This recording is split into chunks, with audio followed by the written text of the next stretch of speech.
शेतकरी मित्रांनो, कीटकनाशक जसे कीटकांसाठी धोकादायक आहेत तसे हे तुमच्यासाठीही धोकादायक असू शकतात। आजकालची जी आपण शेती पद्धती करतो ह्याच्यामध्ये आपण खूप साऱ्या प्रकारचे कीटकनाशक, तणनाशक आणि केमिकल वापरतो। तर ही केमिकल, तणनाशके जेव्हा तुम्ही यूज करता ही तेव्हा नाकावाटे, तोंडावाटे आणि सर्वात महत्त्वाचं म्हणजे त्वचेवाटे तुमच्या शरीरात जातात आणि तुम्हाला विषबाधा करू शकतात। तर ही विषबाधा दोन प्रकारची होऊ शकते। एक असते एक्यूट, म्हणजे ज्यावेळेस तुम्ही हे कीटकनाशकाचा वापर करताय, आणि दुसरी असते क्रोनिक, म्हणजे जर तुम्ही वारंवार या कीटकनाशकाचा वापर करत असाल तर त्यावेळेसही तुम्हाला विषबाधा होऊ शकते।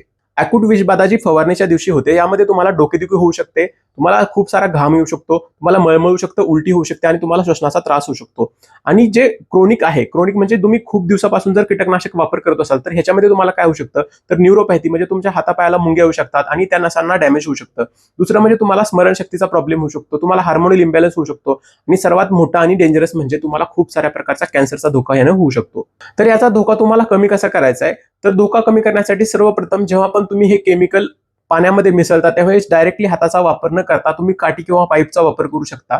ज्यावेळेस तुम्ही फवारणी करताय त्यावेळेस तुम्हाला मास्क वापरायचा आहे, चांगल्या प्रकारचं मास्क वापरायचं आहे, चांगला गॉगल वापरायचा आहे, तुम्ही फुल बाह्यांचे कपडे वापरायचे आहेत आणि पायाला बूट वापरायचा आहे, हाताला ग्लोव्ज वापरायचे आहेत आणि खूप जास्त वेळ फवारणी एकाच दिवशी करायची नाहीये। फवारणी करताना जर तुम्ही आजारी असाल तर त्या दिवशी फवारणी टाळू शकता। वाऱ्याच्या विरुद्ध दिशेने फवारणी करायची नाही, यामध्ये ते सगळं केमिकल तुमच्या अंगावरती येऊन अजून जास्त ह्याची विषबाधा होऊ शकते। फवारणी करून झाल्यानंतर चांगली साबण लावून अंघोळ करायची आहे तुम्हाला, आणि जे फवारणी करताना वापरलेले कपडे आहेत त्यांनाही चांगल्या प्रकारे धुवायचं आहे। फवारणी करून झाल्यानंतर ज्या औषधांच्या पिशव्या शिल्लक राहिलेल्या आहेत या पिशव्यांना चांगल्या प्रकारे डिस्पोज करा, कारण ह्या पिशव्या तुमच्या गायींच्या किंवा लहान मुलांच्या कॉन्टॅक्टमध्ये येऊन त्यांनाही याची विषबाधा होऊ शकते। शेतकरी मित्रांनो, तुमची सुरक्षितता ही खूप महत्त्वाची आहे, कारण शेतकरी सुखी आहे तरच देश सुखी आहे। त्यामुळे हा व्हिडिओ सर्व शेतकऱ्यांपर्यंत पोहोचवा, जेणेकरून ते नेक्स्ट टाइम फवारणी करताना काळजी घेतील आणि सुरक्षित राहतील।